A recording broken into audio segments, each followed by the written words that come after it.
بسم اللہ الرحمن الرحیم۔ دوستو، میں حکیم ممتاز حسن قریشی، سابق انچارج شعبہ طب، ڈسٹرکٹ ہیڈ کوارٹر اسپتال سرگودا، پنجاب، پاکستان، صدر آل پاکستان طب الائنس پاکستان۔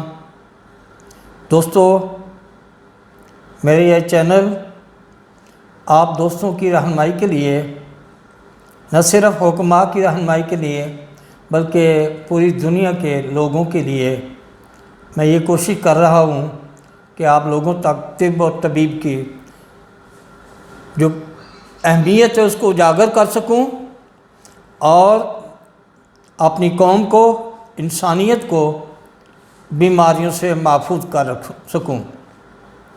دوستو، اس سے پہلے بھی میں نے ایک پروگرام لانچ کیا تھا۔ میں آپ لوگوں کا مشکور ہوں کہ آپ لوگوں نے بہت حوصلہ افزائی کی، میری اس کوشش کو اپریشیٹ کیا، پسند کیا۔ میں آپ دوستوں کے کمنٹس دیکھتا رہتا ہوں، مجھے حوصلہ افزائی ملی۔ امید ہے میرے جتنے بھی آئندہ پروگرام ہوں گے ان میں آپ لوگوں کی طرف سے مجھے رہنمائی ملے گی۔ جو کمی ہو تو مجھے پلیز نشاندہی فرما دیجیے گا تاکہ میں اس کی اصلاح کر سکوں۔ دوستو، آج چونکہ رمضان المبارک کا مہینہ ہے تو روزوں کے بارے میں آج دوستوں سے بات کرنا چاہوں گا۔ جیسے کہ رب العالمین نے اپنی کلام پاک میں ارشاد فرمایا ہے کہ اے مومنو، تم پر روزے فرض کیے گئے ہیں جیسے کہ تمہارے پہلے سے قوموں پر، تاکہ تمہیں فلاح پا جاؤ۔ دوستو، روزہ اس دین اسلام کا ایک اہم رکن ہے، ایک اہم ستون ہے۔ یہ ہر مومن بالغ، تندرست، مقیم پر فرض ہے۔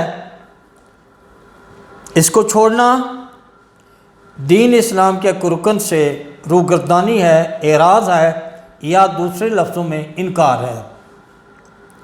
تو دوستو، میں اب رمضان شریف کی جو احتیاطی تدابیر ہیں وہ دوستوں کے ساتھ شیئر کرنا چاہوں گا۔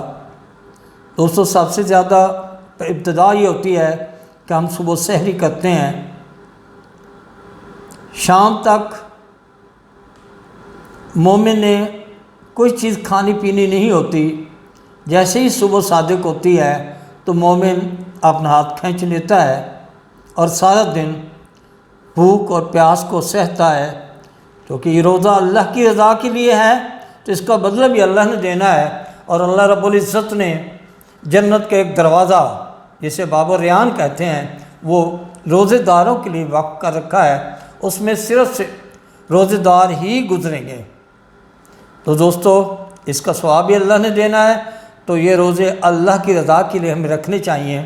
سحری کے لیے ہماری جو روٹین ہے، جو ہماری عادات ہیں، وہ میں سمجھتا ہوں طبی اصولوں کے بالکل خلاف ہے۔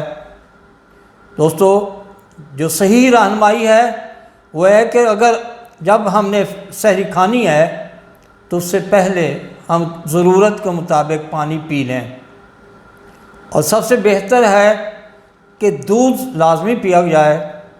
دودھ کے ساتھ سارا دن کو تھکاوٹ بھی نہیں ہوتی اور ضرورت کی کیلوریز بھی میسر ہوتی رہتی ہیں اور پیاس بھی نہیں لگتی۔ عموماً طور پہ جو ہمارا عام طبقہ ہے وہ سحری کھانے کے بعد کافی مقدار میں پانی پی لیتے ہیں۔ ان کا ذہن یہ ہوتا ہے کہ یہ پانی معدے میں سٹور رہے گا اور سارا دن کام آئے گا۔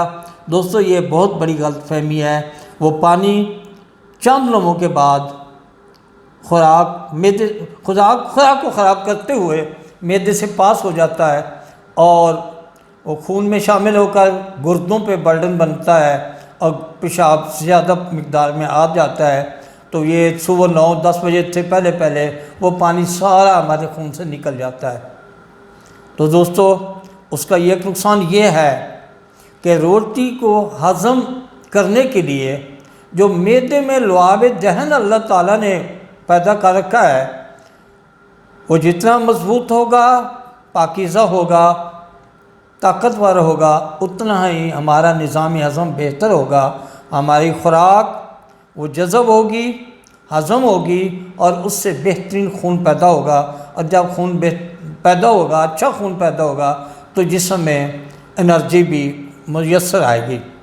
اور جب ہم پانی زیادہ پیتے ہیں بعد میں تو اس کا نقصان یہ ہوتا ہے کہ جس طرح دودھ کے اندر ہم پانی ملا دیں تو دودھ کی طاقت کمزور ہو جاتی ہے، ایسے ہی جب ہم روٹی کھاتے ہیں تو فوری طور پہ منہ میں اور معدے میں لعاب دہن کے جو گلینڈس ہیں وہ اپنا کام شروع کر دیتے ہیں اور لعاب پیدا کرنا شروع کر دیتے ہیں۔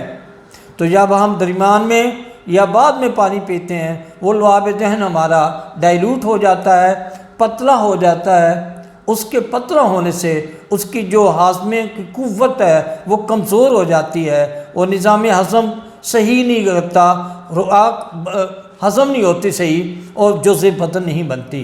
وہ خوراک ایسے ہی ہے جیسے ایک پختہ ہانڈی، جب ہم ہانڈی تیار کر لیں تو اس میں پانی ڈال دیں تو ہانڈی خراب ہو جائے گی، کھانے کے قابل نہیں رہے گی۔ تو ایسے ہی ہے کہ جب ہم صبح سحری کھاتے ہیں، سحری کے بعد جب ہم پانی زیادہ مقدار میں پیتے ہیں تو وہ لعاب دہن کو خراب کرتا ہے، ڈائیلیوٹ کر دیتا ہے اور اس سے خوراک بھی کچی ہو جاتی ہے، ناقص ہو جاتی ہے، اس سے جو خون بنے گا وہ انسان کی صحت کے لیے بہتر نہیں ہوگا۔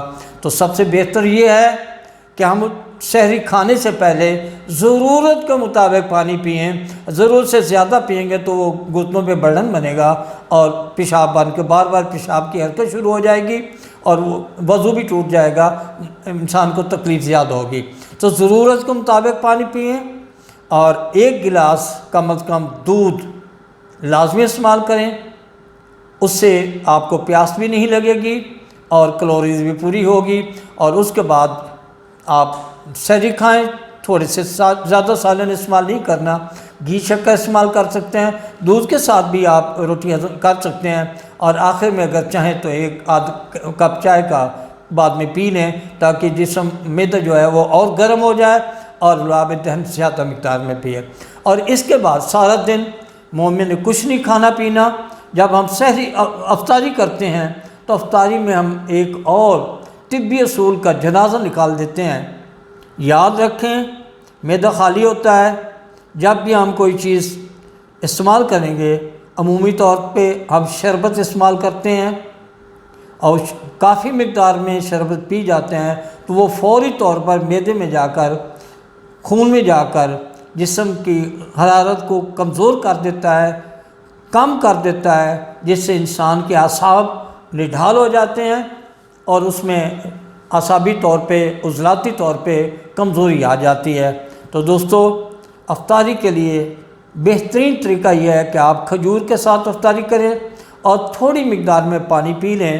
زیادہ بہتر ہے کہ گرم دودھ لے لیں اس کے ساتھ اور کھجور کے ساتھ افطاری کریں، ورنہ سادہ پانی استعمال کریں، تھوڑی مقدار میں پانی استعمال کر لیں، کھجور کے ساتھ روزہ افطار کریں اور نماز پڑھ لیں۔ نماز پڑھنے کے بعد آپ آرام کے ساتھ ضرورت کے مطابق روٹی کھا لیں اور پانی اس کے بعد بھی زیادہ پانی نہیں پینا، روٹی سے پہلے پانی پی لیں اور اتنا پئیں کہ آپ جتنی جسم کی ضرورت ہے۔ عموماً ہم یہ ہوتا ہے کہ جگوں کے حساب سے ہم پانی پیتے ہیں، شربت بنا کر پیتے ہیں، اس سے ہمارا جسم سست ہو جاتا ہے، ٹھنڈا ہو جاتا ہے، اعصاب کمزور ہو جاتے ہیں، جس سے ہم بالکل نڈھال ہو جاتے ہیں، مردوں کی طرح ہم پڑے ہوتے ہیں۔ اور جب تراویح کا وقت ہوتا ہے پڑھنے کا تو نماز تراویح میں وہ بالکل مردے کی طرح کھڑے ہوتے ہیں، ان کا دماغ کام نہیں کر ہوتا اور معذوروں کی طرح تراویح پڑھتے ہیں، اور عبادت کا وہ مزہ نہیں آتا۔ عبادت کے لیے جو انسان کو ایکٹیو ہو کے کرنا چاہیے وہ ہم نحوست کی طرح، منحوسوں کی طرح ہم وہ تراویح پڑھتے ہیں۔ تو اس کے لیے ضروری ہے کہ جتنا ہم مشروبات کی طرف توجہ دیتے ہیں وہ نہ دیں، خاص کر نیم گرم دودھ یا دودھ پتی یہ سب سے بہترین سحری افطاری کے لیے بہترین ہے۔ آپ 1 گلاس دودھ ہلکا گرم پی لیں اور چند کھجوریں کھا لیں، اس کے بعد آپ مغرب کی نماز پڑھیں، اور انشاءاللہ آپ دیکھیں گے کہ آپ کے سارا دن کی تھکاوٹ ختم ہو جائے گی اور آپ چست ہو جائیں گے۔ نماز پڑھنے کے بعد آپ تھوڑی سی روٹی کھا لیں اور 1 کپ چائے پی لیں، پھر رات کو ضرورت ہو تو ضرورت مطابق پانی پی لیں۔ وما علینا الا البلاغ۔ جزاکم اللہ خیر۔